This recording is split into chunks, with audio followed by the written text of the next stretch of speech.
गणेशोत्सवात मला एका व्यक्तीला म्हटलं की खूप छान वाटतं, ते म्हणजे सुकन्याताई. सुकन्याताई खूप गोड दिसताय आणि आज आपण स्टार प्रवाह गणेशोत्सवाच्या ग्रँड कार्यक्रमाच्या निमित्तानं भेटलोय आणि खूप गोड दिसताय. आजच्या लुकबद्दल आधी सांगा. काही नाही, जरा काहीतरी वेगळं करावं म्हटलं. आपण नेहमी नेहमी तीच तीच साडी नेसतो आणि काय होतं, हात बांधले जातात पदरामध्ये आणि मग एकाच हातात बांगडी राहते, एकाच हातात राहत नाही आणि मग ते खूप आपण अडचणीचं होतं. म्हणून म्हटलं आज हे असं काहीतरी करून बघूया. छान वाटतं ते. आणि तुला केलं. एक बंगाली हो ना, असं काहीतरी वेगळं वाटतंय ना. येस. नाही, छान वाटतं. एक बंगाली लुक अंदाज आला वेगळा. ती नथ पण विशेष आहे. हो, आणि ते मला गळ्यातलंही छान. मला नथ खूप आवडते, त्यामुळे मी घालते. आणि हे सगळं जे ना, नथ काय किंवा हे गळ्यातलं काय, हे कानातलं किंवा हे हे सगळं जे जे मी आता बाई पण भारी देवा, नाच गं घुमा यासारखे चित्रपट केले, बाई ग, हे जे वर्ष 2 वर्ष मी चित्रपट करत होते, त्या चित्रपटांच्या वेळेला माझे जे चाहते आहेत स्त्रिया, महिला, त्यांनी हे दिलेलं आहे मला. तर त्यामुळे त्याला एक विशेष स्थान आहे ह्या गोष्टींना. दागिने आपण सगळीकडेच घेतो, पण त्याच्यामध्ये काहीतरी वेगळ्या भावना आहेत आणि म्हणून त्या मी खूप जपून ठेवल्यात आणि त्या अशा प्रसंगाला मी नक्की घालते, आवर्जून घालते. आणि तुम्हाला खूप आवडतेच मुळात. खरंच आणि ती फार गोड दिसतेय. त्यामुळे मला असं वाटतं की नक्कीच ते प्रेक्षक, ते फॅन्स ओळखणार आहेत की अरे वा, हे मी दिलेलं आहे किंवा हे मी दिलेलं गिफ्ट आहे. मला असं वाटतं की ही फार गोड गोष्ट आहे जी आज तुम्ही केली आहे. आणि गणेशोत्सवात यंदा काय स्पेशल असणार आहे? यंदा स्पेशल असं काही नाही, फक्त मोदक तर असणारच आहे. पण दरवर्षी मी माझ्या गणपतीसाठी, माझ्या गणरायासाठी मी दागिना घेते. तसं यावेळेला त्याचे बाकीचे सगळे दागिने आता घेऊन झालेत.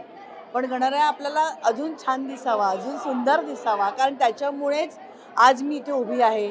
त्याच्यामुळेच आपल्याला सगळं काही मिळतंय. मान, सन्मान, प्रसिद्धी, पैसा, हे सगळं त्याच्या कृपेने, स्वामींच्या कृपेने आहे. तर मला दरवर्षी त्याच्यासाठी काहीतरी घ्यावंसं वाटतं. तर यावेळेला मला सोंडेवरती जे असतं, आपण त्याला काय म्हणू, झालर किंवा काय म्हणतात, जाळी म्हणू आपण, तर ते मला त्याच्यासाठी घ्यायचं आहे. आणि ती यंदा मी यंदा मी ते घेणार त्याच्यासाठी. मोदक तर करणारच आहोत, ते तर प्रश्नच आणि नाही. म्हणजे मला माहिती आहे तुम्ही इतक्या उत्तम काय काय छान पदार्थ बनवता. तर मोदकातला एखादी सिक्रेट काय म्हणजे हॅक असेल तर काय असेल? हॅक कशी सांगणार? हॅट रे. हॅक असं नाही, पण मी सांगेन की नेहमीच तुम्ही ना मोदकावरती तूप घालून खाता. हां. त्याच्याऐवजी अपरस खायचं. अपरस म्हणजे काय असतं, नारळाचं दूध, थोडीशी रात्री खसखस भिजवायची आणि ती खसखस वाटून त्या दुधाला लावायची, केशर घालायचं, थोडीशी वेलची पूड घालायची आणि गूळ घालायचा आणि ते एकत्र करायचं सगळं आणि तुपाच्या ऐवजी अपरस घालून तुम्ही खाऊन बघा. हे कुठलं आहे म्हणजे? अतिशय छान लागतं अपरस. हे पूर्वी कोकणात वगैरे खात असतील, पण ते आमच्याकडे मी खूप वेळा मी हे करते आणि ते खूप छान लागतं. तर अपरस खाऊन बघा. आणि तांदूळ तर आपण हे करतोच, म्हणजे तांदूळाचं पीठ जे असतं, कवर जे असतं, त्याच्यामध्ये आंबे मोहर असतो आणि इंद्रायणी असतो. तर तो आपण भिजवून ठेवतो, मग तो आपण करतो, हे सगळं खूप असतं. पण त्याच्यामध्ये काही जणं, मी अजून घालून नाही बघितलेलं, पण थोडासा साबुदाणा जर घालून बघितला तर त्याला आपोआप चिकटपणा येतो ती एक सिक्रेट. आणि ते करता येतं आपल्याला.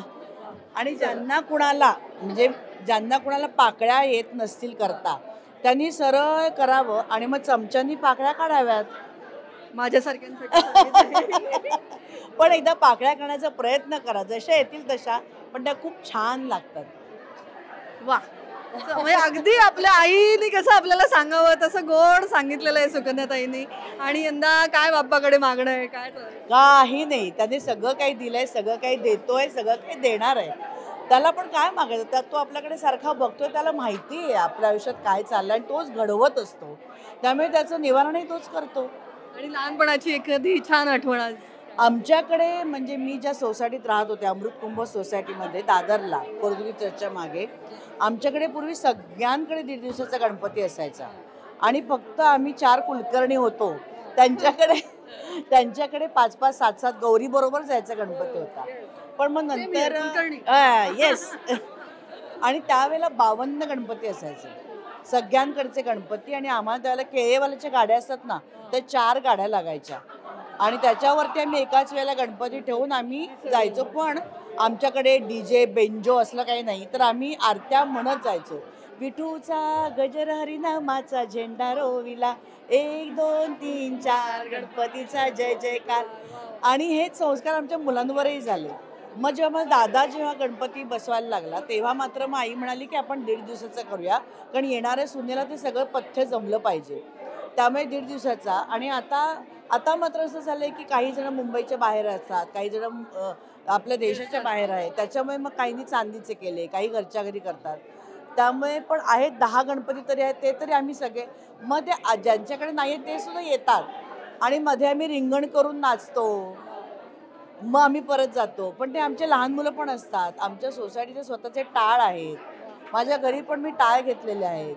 डफ आहे, माझा भाऊ डफ वाजवतो. तर असं आम्ही सगळे गात गात गात आम्ही पुढे जातो. मला असं वाटतं की सध्यासाठी हे खूप छान सांगितलं तुम्ही ताई, कारण मुंबईत आता डीजे बंदी होणार आहे, त्यामुळे ही जी लाईव्ह गाणी म्हणणं जे आहे हो. त्यातली गोडी वेगळी आहे. त्याच्यातली गोडी वेगळी आहे. त्याच्यामध्ये आपली लय सगळ्यांची एक होते, एक ताल असतो एक आपला. कुठेतरी एकत्र येण्याची भावना जास्त बळकट होते. हो. आणि बाहेरचे शब्द म्हणण्यापेक्षा आपण 1 2 3 4 गणपतीचा जय जयकार, 5 6 7 8 गणपतीला दुर्वा 8, हे जे आहे ना हे एकाला एक जुळणं. आणि हे लहान मुलांना सुद्धा खूप आवडतं. हे वेगळे आणि संस्कार लहान मुलं लहान मुलं म्हणण्याचा प्रयत्न करतात. आणि तो प्रत्येकाचा जो आपला हा जो लेझिमचा ताल जो आहे तो प्रत्येक धरतो, प्रत्येक जण म्हणजे की लहान मोठं म्हातारं कुतारं सगळेजण ह्याच्यामध्ये सामील होऊ शकतात.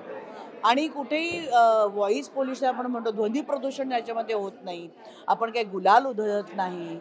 त्याच्यातला जो मला वाटतं लोकमान्य टिळकांचा जो भाव होता गणेशोत्सव करण्यामागचा, तो आपण साध्य करू शकू याच्यातून, की सगळ्यांनी एकत्र यावं आणि कुठेतरी खरोखर त्याचे आराध्य देवता जी आपण म्हणतो त्याची आपण मनोमन आपण पूजा करतो, अगदी त्याला आपण निरोप देईपर्यंत. आणि निरोप देताना मला खूप रडायला येतं, खूप रडते मी. ताईच्या डोळ्यात कधी पाणी येऊच शकतं आणि तेव्हा मग बाप्पा अगदी खूप खूप म्हणजे शिदोरी बांधताना उत्तर पूजा चालू झाली की गंगा जमुना व्हायला लागतात. नक्कीच. पण बाप्पाचा आशीर्वाद असा कायमच आहे तुमच्या पाठी आणि तो कायम राहणारच आहे. यंदाच्या गणेशोत्सवासाठी खूप शुभेच्छा. गणपती बाप्पा मोरया, मंगलमूर्ती मोरया. भरपूर मोदक खा, डाएटचा विचार करू नका, नाहीतर तो रागवेल. Thank you so much.